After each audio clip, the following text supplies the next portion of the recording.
Ladies and gentlemen, this is the main event of the evening.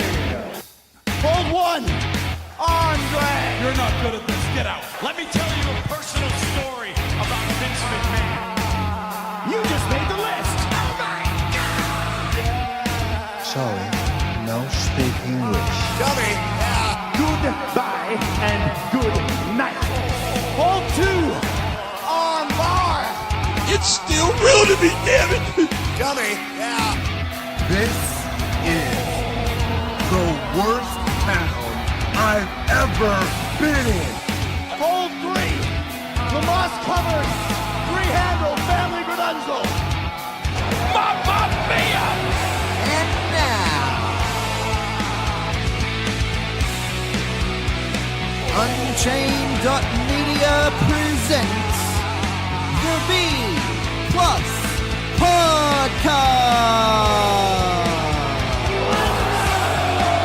with your host, Greg Unchained. It's me, Austin! It was me all along, Austin! Number 4, armbar. I will never retire! I still got 200 more. I got 200 more holes to list. All right, fellow B+ players, welcome to the B+ Podcast. I'm your host, Greg Unchained. Today is Friday. You know what that means. It's time for Aussie Grapps. It's our Aussie Grapps Day. We sit down and we talk about everything to do with Australian professional wrestling.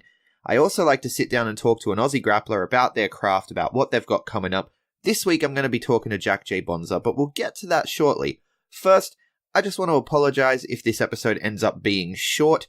I am currently sitting here. What you're hearing is a stitched together version of different pieces throughout the day, so if the audio changes, it's because I've moved position to get more comfortable. I'm battling a terrible stomach bug and doing whatever I can to try to get this out. So, where there's lots and lots of news this week, lots of companies are announcing matches and there's a lot going on, I'm really just going to cover a couple of top headlines and then get into the interview. So without further ado, let's get into the news.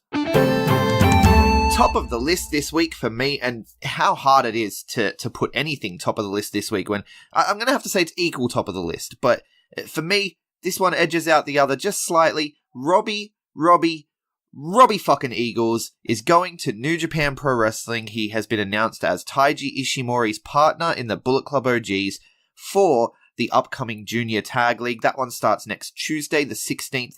His first match is teaming, of course, with Taiji Ishimori against Jushin Thunder Liger and Tiger Mask. Holy crap. He has multiple 8-man tag matches where he's going to be in the ring with Okada.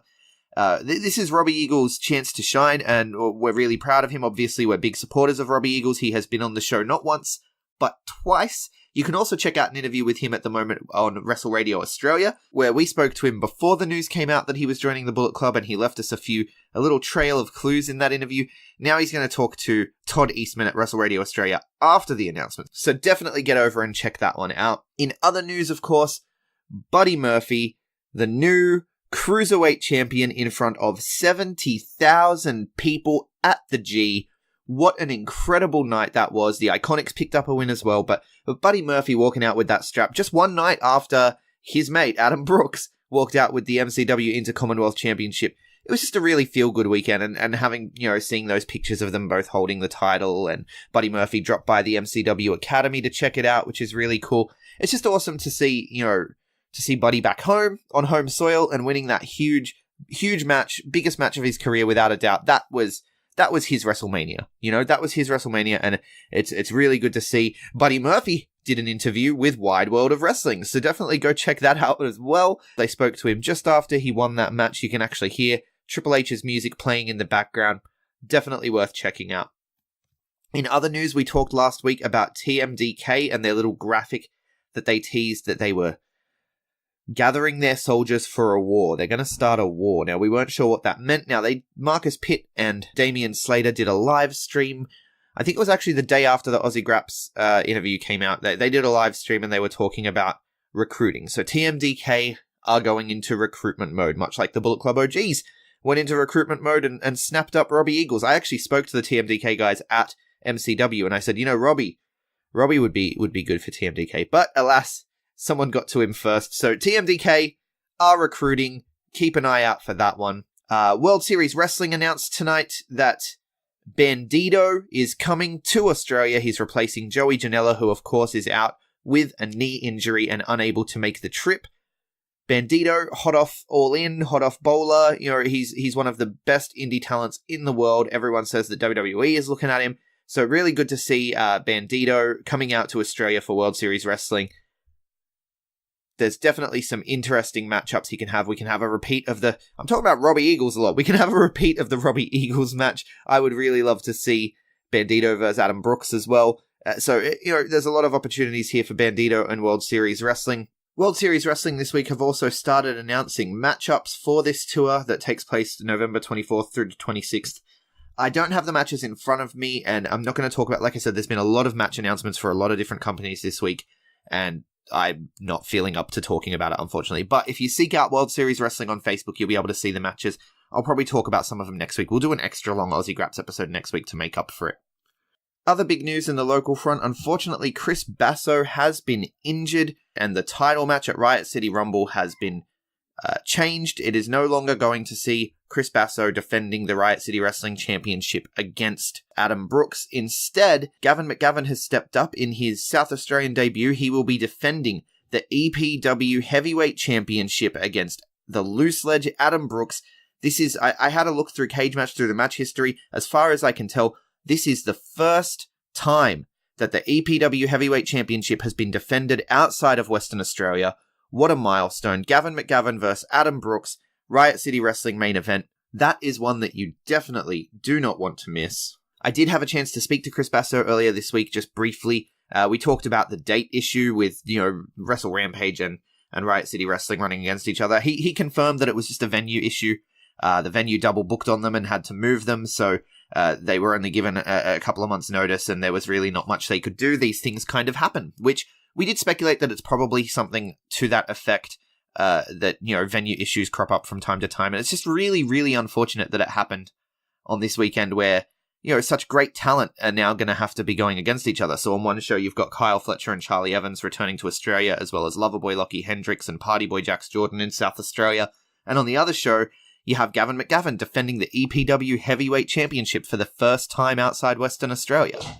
You got Adam Brooks, who's a Riot City Wrestling staple. You got just an amazing card, top to bottom, on both instances, right? Like, in both instances, the card is fantastic. And so it's very unfortunate that they have to, be on the same date, but unfortunately, venue issues sometimes can't be avoided.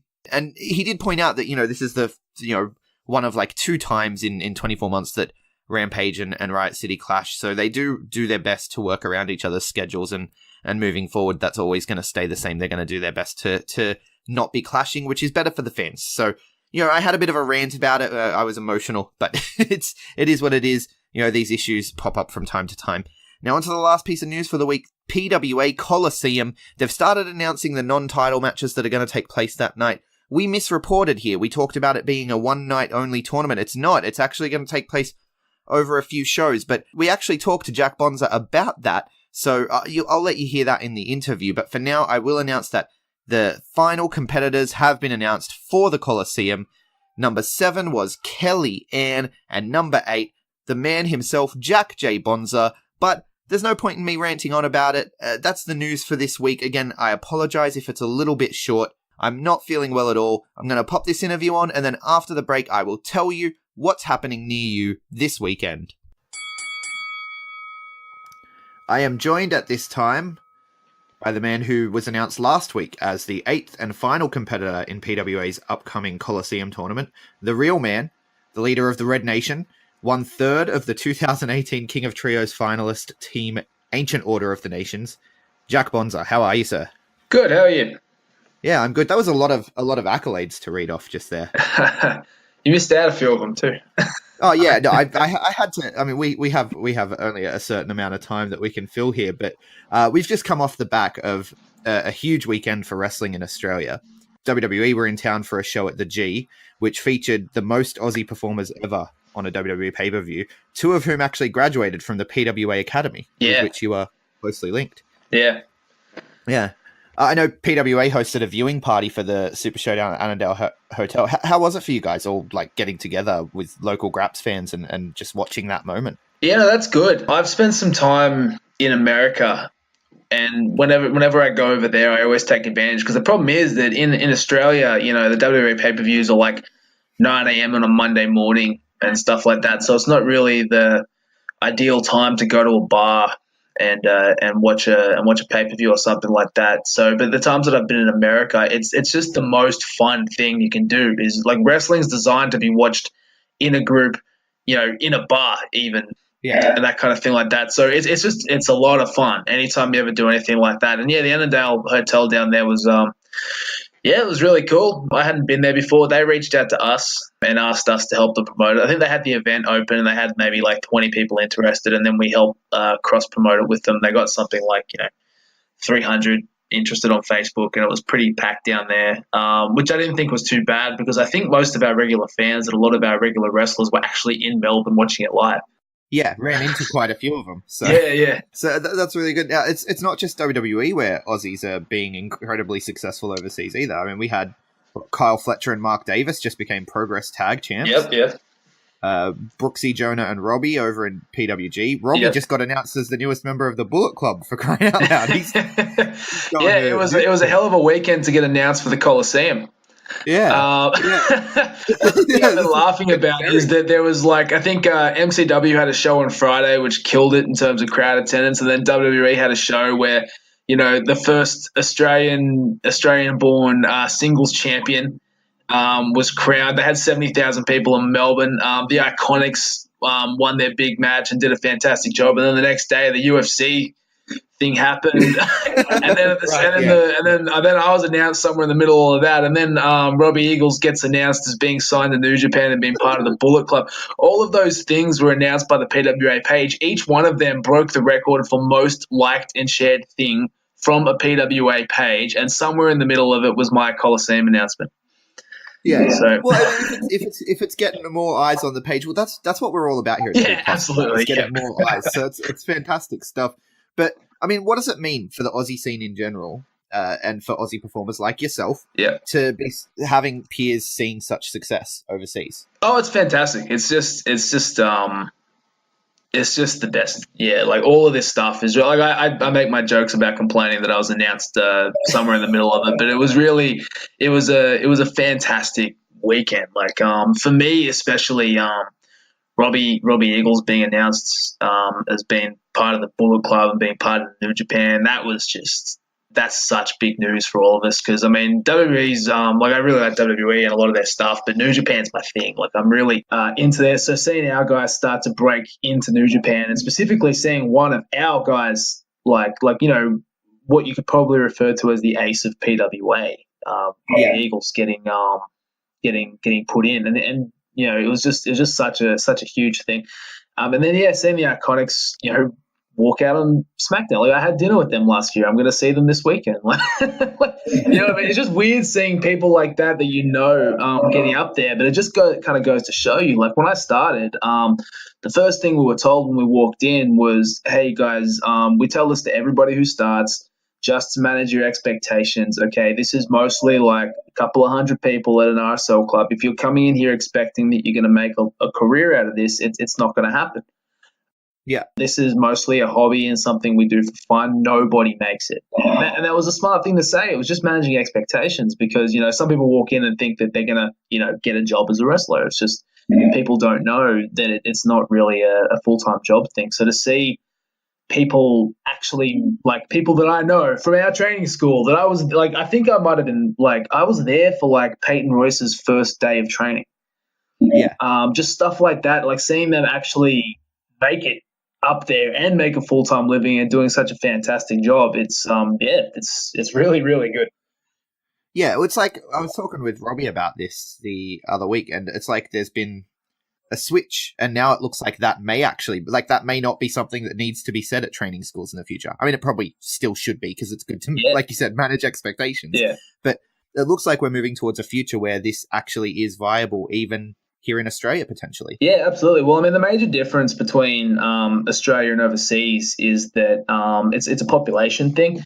So in America, the amount of independent wrestling shows that happen is staggering, because I think something like 350 million people live in America, but only something like 20 million people live in Australia, and we're quite spread out. So actually, having enough of an audience that you can have that many shows that people can make money off of it, it's still going to be very difficult to make a living while living in Australia, just because having enough shows that you can wrestle 3 or 4 times a week and make a living is still probably somewhat difficult, somewhat unlikely. A couple of people might do it, but most people probably won't. But the fact that people are starting to watch, and the more people like Robbie go over to Japan, he's going to go over there and they're going, oh, this guy's fantastic. Where did he come from? And that's when PWA play. People go and see the old matches, all the stuff that he does when he's over here. The same with the Iconics. Like, one of the things we keep pushing is, hey guys, you want to see their matches from before they were famous? Like, we got tons of them. Yeah. They're all women's company they work for, PWWA, that ran here. We have all those shows up. Yeah, it's nothing but positive. I mean, that was the whole thing. Like, it was so funny when Mick came out with the hashtag "You're Gonna Notice Us" thing. I thought it was the lamest tagline in the world. Really? You're gonna notice us, like, oh yeah. I just looked at it and went, oh, you could have come up with something cooler. But no, the way it exploded was unbelievable, it was staggering. But in the end, it was like, yeah, that's exactly what it is. People didn't know we were a thing before, and now they've started to notice. So it was really poignant in the end. Yeah, well, see, when I first saw that You're Going to Notice Us, I thought Mick Moretti's a marketing genius. Like, because I immediately associated with it. I was just like, hell yeah, people should notice it, because I remember going to PWA shows back. Like, I didn't know Australian wrestling was as good as it was until I went to like a random PWA show at Casula Powerhouse. Right.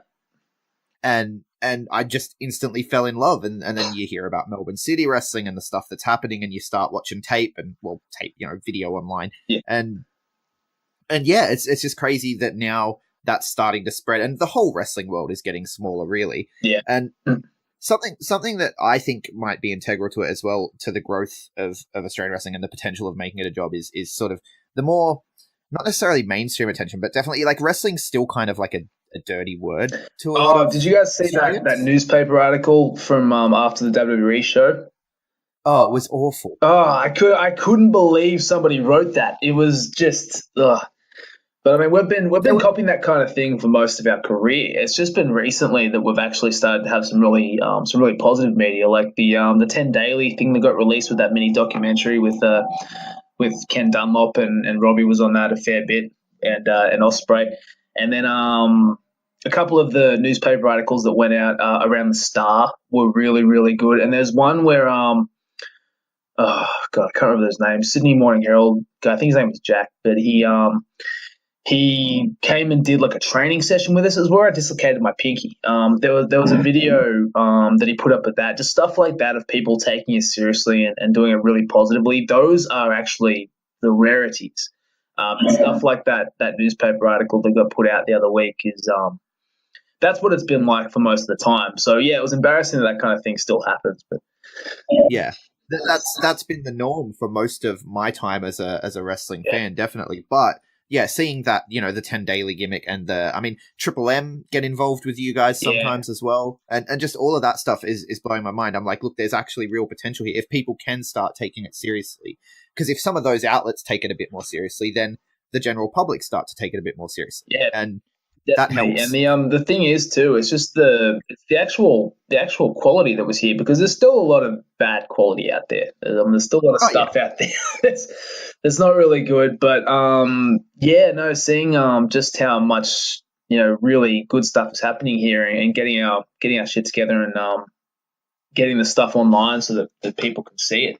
It's You yourself recently had some big successes overseas that people will be able to catch online soon on Chikara Topia with the King of Trios. We mentioned it in the intro. Yeah. And PWA have done a few things now with Chikara from what I can tell. So how did that whole thing come about? Well, I went. I spent about 6 months training with Chikara between, I think, 2011 and 2012.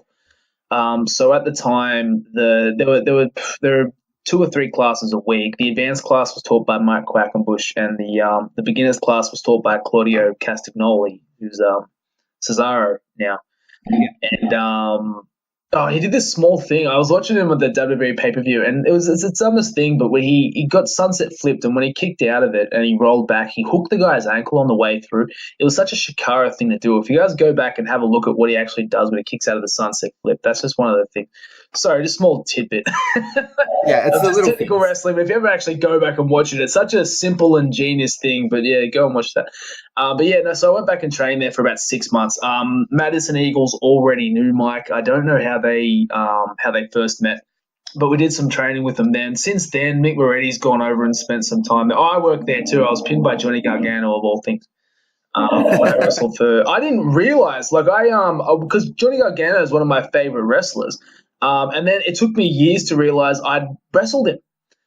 Because I remember wrestling Fist, and I remember it was Chucky T and Icarus and the other guy. And what I didn't realize was the other guy was Johnny Gargano. Yeah. So that was one of those. That was one of those things. But yeah, that was a long time ago now. But since then, Mick's been over there. Jessica Troy's been over there. Madison's been back over there. Shaz has been over. Oh, Shaz was there with me actually when we were training together. But they've been back there a few times. We've built a relationship. We had Mike come out for about a week last year. I don't know how many people outside of, the inside of wrestling know this, but Mike Quackenbush has to be one of the best pro wrestling trainers in the world. Easy. He's got to be one of the best minds in general. Definitely. Just the best pro wrestling minds. Oh, I could talk Chikara all day. The stuff that they've done with their Chikara Topia, if you just go back and watch it, like even just from framing their even just framing it like a TV season, like season 1 and season 2, so that things happen. And then he's a big fan of comic books as well, which I'm also a big fan of comic books. So I talk to him. I say to him, "You rip this off of this comic book." And just concepts like I was reading the big Marvel movies that have come out recently, and all that kind of stuff. And Venom came out recently. Well, one of the things was in Marvel they did a thing where there was a hidden year. There was just like one comic book, Spider-Man was in his red and blue suit. The next one, his suit was black, and there was no explanation as to why. And there were all these things that had changed. And then what they did is they went back and they did Secret Wars, which was when you find out how he gets the Venom suit and the alien stuff and all the things that happen, which is a roundabout way of getting to the explanation of, if you ever watch Chikara, there's a season they did called the Secret Season where they did the exact same thing. They had I think it was season 14 or something like that, and then they skipped to season 16 and didn't tell anybody what had happened in season 15. And he did this thing where, he was doing tapings with no audiences, just doing all this genius stuff, and just taking huge risks with the wrestling. He's a genius, and the stuff that but it's not just his mind; it's the fact that he actually pulls stuff off. He doesn't just think of ideas; he executes ideas, and he executes them well. But his mind and his actual training, and he knows more about all the different types of wrestling. He's the master of 10,000 holds, whatever like that. It's true. You get him teaching a class. We did, I think, 5 days of 12 to 14 hour training days. I participated in every single one of them, and he didn't repeat himself. That's insane. Yeah. That's a lot of wrestling knowledge. Yeah. And if we're going to go ahead and gush about Chikara, I really liked when they did the whole, they had wrestling is fun and all the other subsidiaries, and then there was the evil corporation that was trying to take him down, and they had almost what do they call it, augmented reality game, where there were clues around for the hardcore fans and stuff. It was insane. Yeah, they did that. They turned their training center into an escape room at one point. Yeah. They actually did, because I was there recently, and there was a banner that was being put up, but the back of the banner had something funny written on it, and I said to one of them, what's that supposed to mean? He goes, we had to turn our training center into an escape room once, and that was one of the clues on how to escape. It was behind the banner, and I was just like, how successful was that? And they were like, not successful at all. It was so much work, and nobody came. But that was just, that just happens sometimes in wrestling. That was my. People who did go, though. For the people who did go, that would have been the best thing ever. Yeah. That was my roundabout way of saying. So we've built a relationship with Mike and Chikara over the years, and he's been trying to get Madison Eagles and King of Trios for years, but she kept getting injured at just inopportune times. But yeah, after Mike came down, he saw me, Mick, and Hoff wrestle in a 6-man tag, and he just came up to us afterwards and just kind of said, "So I want to put you guys on King of Trios." I was like, "Okay." Nice. So that was really good. But the other thing that I think piqued his interest too was the fact that we used the Colony's finishing move. I mean, we call it the United Nations, but originally it was called the anthill, which is when Hoff jumps off our shoulders and splashes the guy in between us. And I think that was interesting. And if you actually go back and watch the weekend, it's very much built around the fact that the Colony haven't been a proper team for a couple of years, and them coming together to try and because, we stole their finishing move and stuff. The other funny thing I thought too was because when I first saw them do that move years ago, I couldn't work out why nobody else stole it. I thought it was one of the most unique moves in wrestling, and I'd only seen them do it and nobody else attempt to do it. And the thing that he when I asked him about it, I said, "Why does anybody else steal it?" He says it's because everybody butts heads.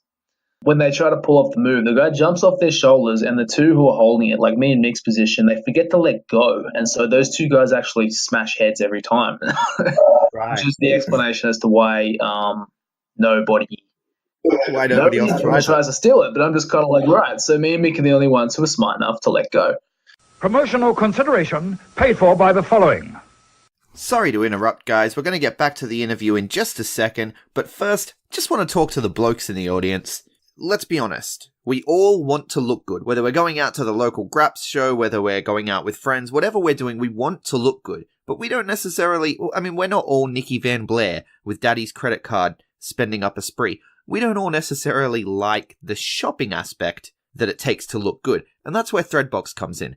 Threadbox is a monthly subscription box that sends personalized clothing to your door. When I say personalized clothing, I'm not talking about the weird stuff that has your name on it and says it's a family thing or whatever. I'm not talking about those things that you get on the Facebook ads. I'm talking about real personalized personal shopping experience. If you need shirts, they're going to look at shirts. If you need singlets, they're going to look at singlets. If you need shoes, they're going to look at shoes. You're in email contact with a stylist who will build a style profile based on how you like to look. I've got the fresh duds. CJ gets the classic box where, a little bit plainer in his outlook, whereas I like to have funky patterns. And they're going to personalize that and tailor it to you and to your needs. And what's more is it's available on every budget with boxes starting from just $40. So if you want to look good with less effort and without all the pesky shopping stuff, if you want someone else to handle that for you, head over to threadbox.com.au, and because you are a B+ player, they're going to give you 15% off your first box when you use the code TheB+15. That's threadbox.com.au, use the code TheB+15 and get your first box today. While we're still speaking about Chikara, why not? Yeah. I mean, you and Chikara are a surprisingly good fit. I mean, Chikara's known for being wacky and wonderful and hilarious, and you play one of the straightest of straight men. You make a great comedic foil in wrestling. I love it. Yeah. Was that something you set out consciously, or did it just kind of happen? No. It's just a lot of the time when you put together a wrestling character, because I look like a bully. I look like I can dominate people. Personality-wise, I can be very dominating. And, that whole, you turn the aspects of your personality up. If you take the aspect of somebody who's very direct and who can be very loud and you turn that right up, you can turn it to a bully. And I just look like an army guy. Honestly, the army gimmick came about because I wanted something different. And I'm just sitting there with my wife just going, I had about 12 of them. I'm just going, this one or this one or this one or this one. And she thought the army round sounded hot. So that's how I was bald anyway. So it kind of really fit in. And that just kind of came away. But no, it's practice. It's because it's just I always use this example because there's a lot of very amateur booking out there. So if you ever see someone like Mr. Juicy, who's a fantastic character, and what everybody does is when they fly him into state, or they bring him into their promotion, what they want to do is they go, okay, Mr. Juicy, he's this big, fun character. What we're going to do is we're going to put him against our local big, fun character.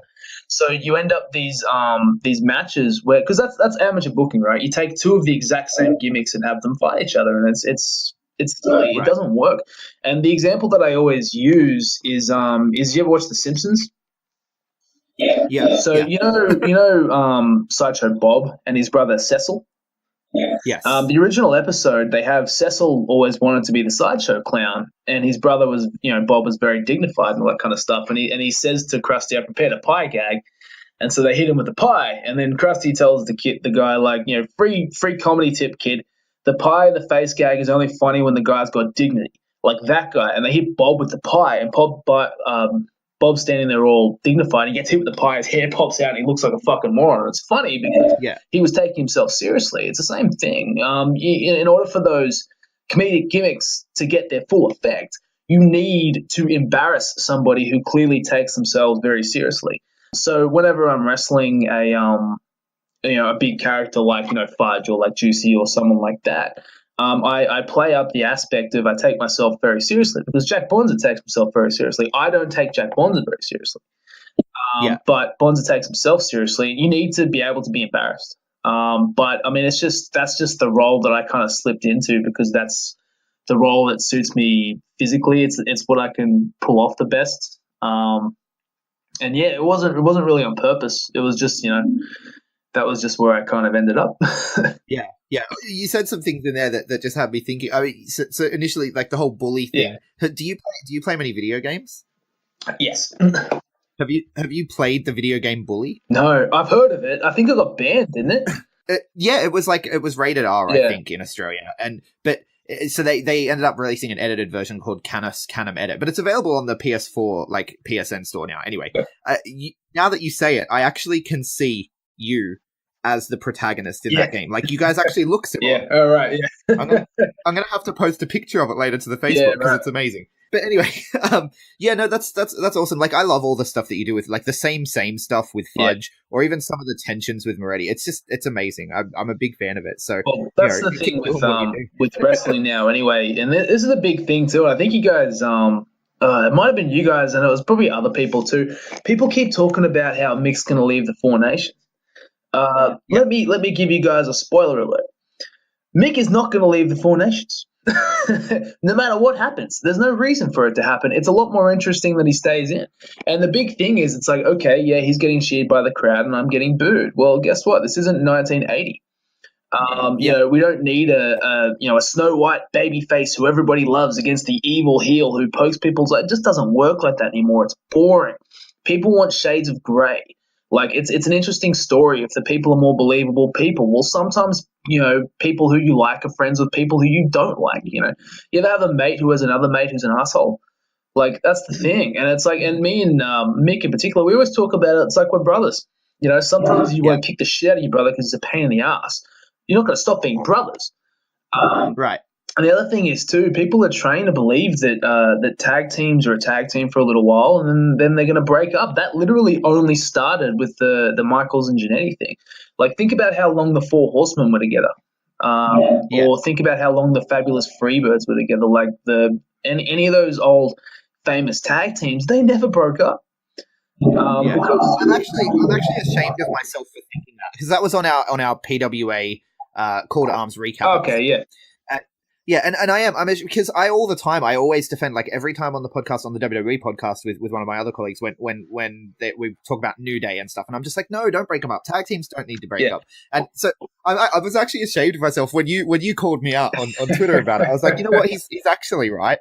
He's 100% right, because as well, the story you guys are telling as well, like, tell me if I'm wrong, but it's like a real order and chaos. Well, yeah, that's absolutely the thing. It's the theme of the gimmick, is that Mick's totally crazy and off the chains, and I'm very much a straight man. But the contrast is interesting. It's a perfect little. It's there's a lot of things you can explore in that, so it's a lot of fun. Well, the original idea of the Nations gimmick has always been, because originally it was like, the promoter just kind of threw us together and said, I want you guys to be a team. And I'm like, none of us have anything in common. And then they're like, oh, well, think of something. And so the only thing we thought of was that we don't have anything in common, but we're going to be a team. Because, when we started, tag team wrestling in the local area at least was dead. Like, there was no one doing anything. So the fact that we did double team moves made us different to anybody else. Like, there were no other tag teams with tag team moves. Except maybe, the Eagles was at the time. But even then, they didn't tag together that often. So it was like it was this new big explosive thing when we started doing doubles and sometimes even even triple team moves. But from the start, the whole concept of having a separate nation is that, like, I am totally my own thing until we come together and then we work as a team, but each person is individual.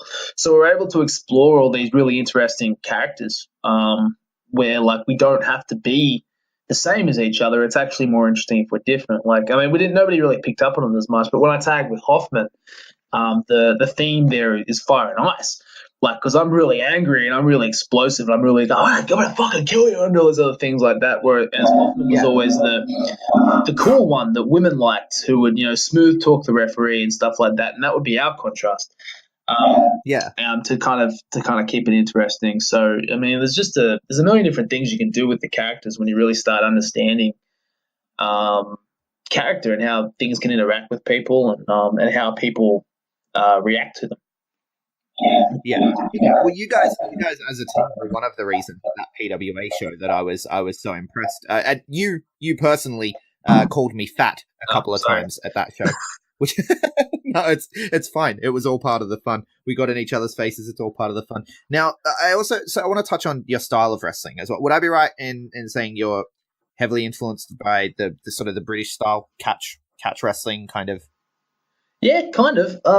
It's one of those funny things. I always was a big fan of Fit Finley. Because it's less, because I mean, you look at guys like Johnny Saint, who they call themselves, escapologists, because they wouldn't really put other guys in holes. They were really good at unpacking it when guys put holes on them. Whereas I don't really get put in holes.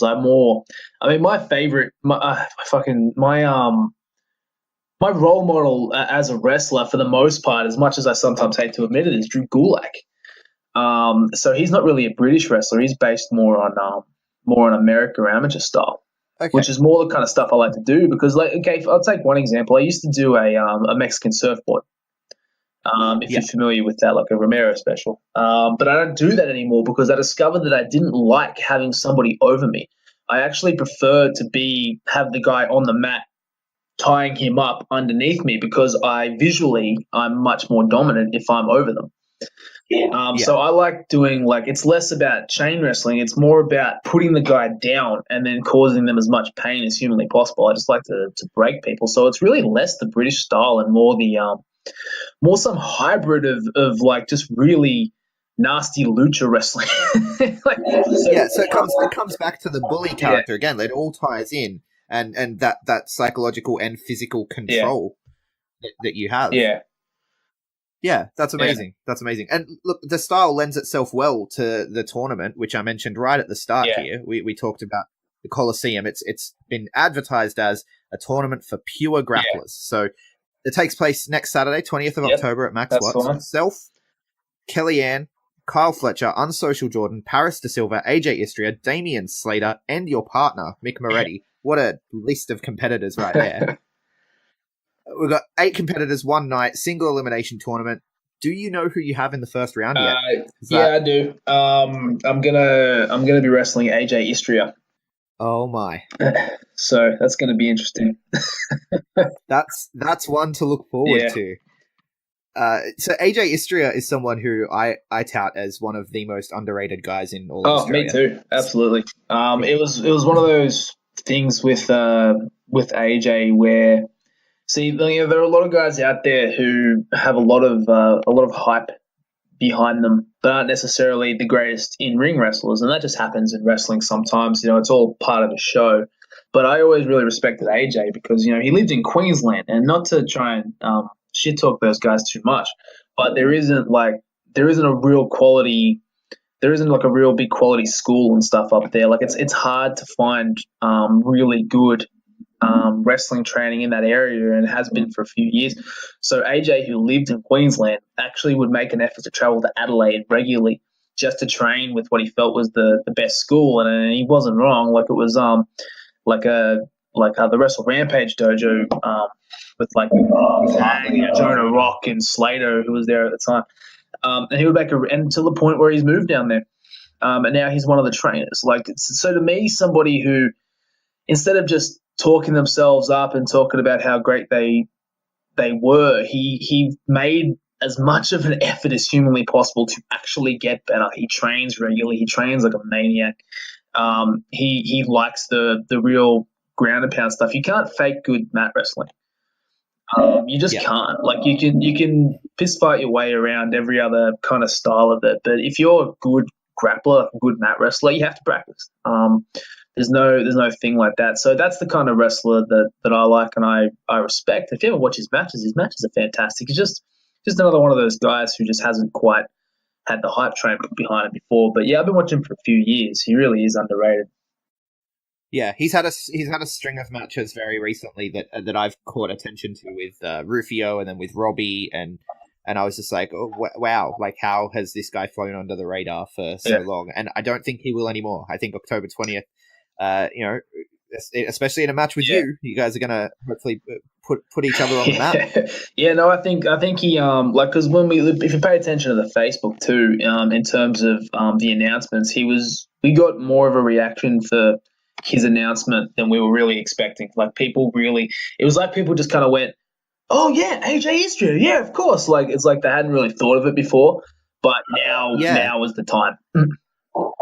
Aiden from Iron Fist Pro, when I was talking to him, he says that AJ says he's kind of like a myth because people have heard the name, but they aren't necessarily familiar. So when the name popped up for PWA, everyone was like, yes, we need to see this guy because we've heard. Yeah, so it's good stuff. And what else can we expect from the tournament? Well, I don't really know. I think the slight misconception is that it's going to be in one night. It's actually not going to be in one night. Round one is at the Colosseum. Okay. And then it's gonna go on further. We really wanted to do it in one night, but it was impractical for our first year. Mostly because we didn't think we'd get people there 2 days in a row, and we couldn't have it all happen in the one night. So I can tell you that next year's tournament, it's going to be a big effort. It'll be a weekend. Like it'll be a Friday and Saturday night where the whole tournament happens. It'll be a yearly tournament too. And the other thing that I can probably tell you is the prize. They haven't released what the prize for the tournament's going to be yet. But that's going to be badass. Just as a bit of a teaser thing. It's going to be the actual price of the tournament is going to be something.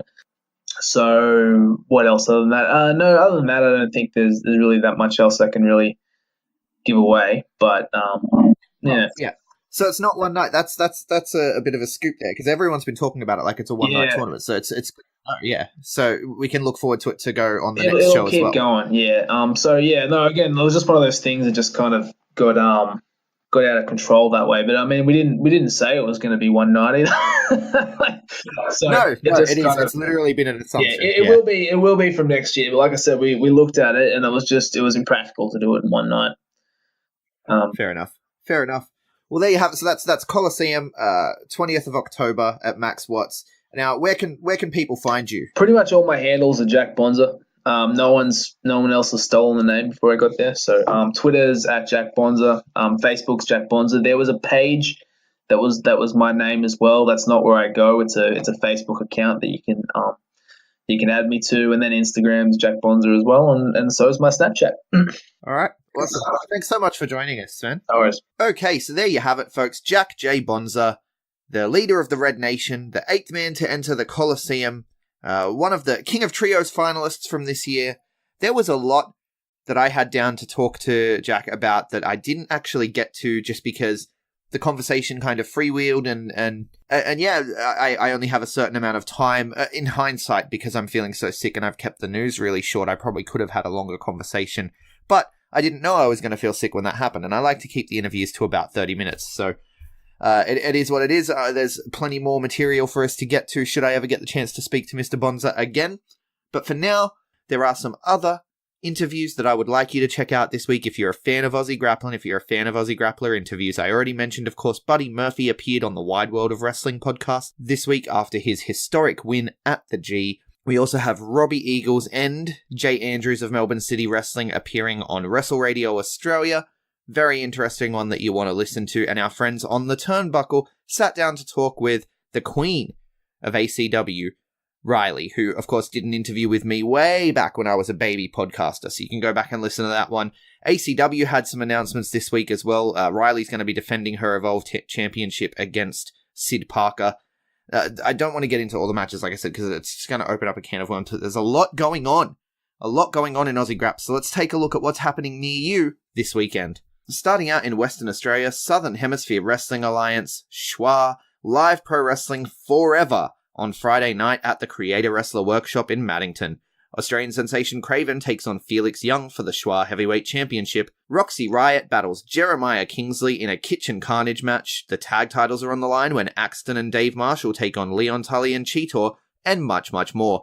That one takes place on Friday night, and tickets for that start at $12.50. On Saturday night, All Action Wrestling present Live Pro Wrestling at Baldivis Recreation Center. Felix Young defends the No Limits Championship against a wrestler of Seth Kincaid's choosing. Leon Tully, Sky Strike, Ajax, Hayden Zenith, Ryan Allen, and Jeremiah Kingsley all take part in a number one contendership tournament for the AAW Championship and much, much more. Tickets for this one start at $5. New Horizons Pro Wrestling also on Saturday night present Fall From Grace live at Gate 1. The Art of Fighting Championship is on the line when Aaron O'Malley takes on the Don Michael Morleone. Lena Cross and Rogan Kargi face off over the Warrior Rising Championship, and the tag gold will be decided in a no DQ match between the Flashbacks and Society's Unwanted. Tickets are available now at showtickets.com.au and start at $12. All three of these shows, by the way, have been looked at in depth by Perth's own Mr. Mysterious, so if you head to theBplus.com, you can check those out. All the way on the other side of the country in New South Wales, AWF comes back to Marrickville on Friday night for Fight Club 2. AWF Commonwealth title is on the line between Goran Uriel Nikolov and the Misfit. The tag titles will be defended, and the show takes on an international flair with Australia vs England, Sam Osborne vs Liam Rudge. Tickets for that one start at $20. On Saturday night, Hunter Valley Wrestling present Dare to Fight at Club Maitland City. Tali takes on Aria Rain, Tommy Jewell goes one-on-one with the Misfit, and Alex Titan puts up his title against Slade Mercer's career in the main event. Tickets start at $15. Down in Tasmania, TCW presents No Escape at the Elfin Sports Theatre on Saturday night. Zeke Andino makes the trip to take on JJ Storm. Liam Lacey defends the TCW Championship against Sketch. Zach Archer faces down Cyrus Burns in a steel chain match, and more. Tickets start at $15. In my home state, South Australia, I've talked about it a lot, we got two huge shows this Saturday going head-to-head. Riot City Rumble at the Latvian Hall. Tickets are $20 for that one. The Rude Ones take on Gods and Monsters. The Difference, Tyler Daniels gets his match against Rocky Romero. The Pereira will defend their new tag team titles against former champions, the Millennials. Misfortune goes one-on-one with Blair Alexis. Katie Trey faces off against the debuting Maddie Wahlberg. And Gavin McGavin puts his EPW title on the line for the first time outside of Western Australia against the Loose Ledge, Adam Brooks. Meanwhile, in Port Adelaide at Wrestle Rampage Ground Zero, Charlie Evans returns to Australia to take on Joni May. Kyle Fletcher goes one-on-one with Tommy Knight. That's one you want to watch.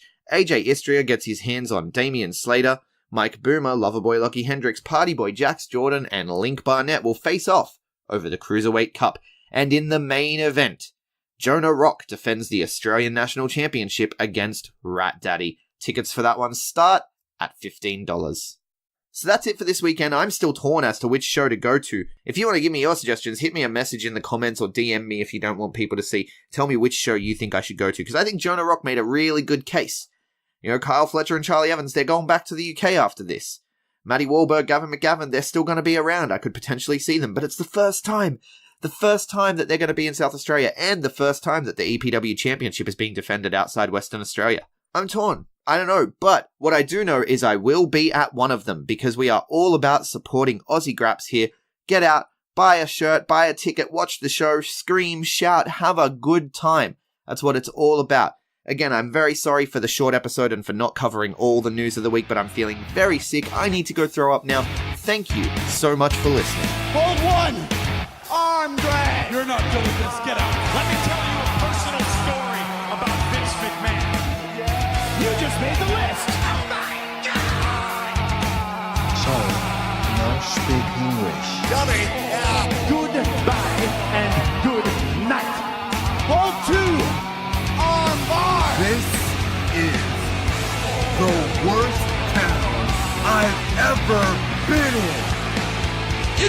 still real to me, damn it!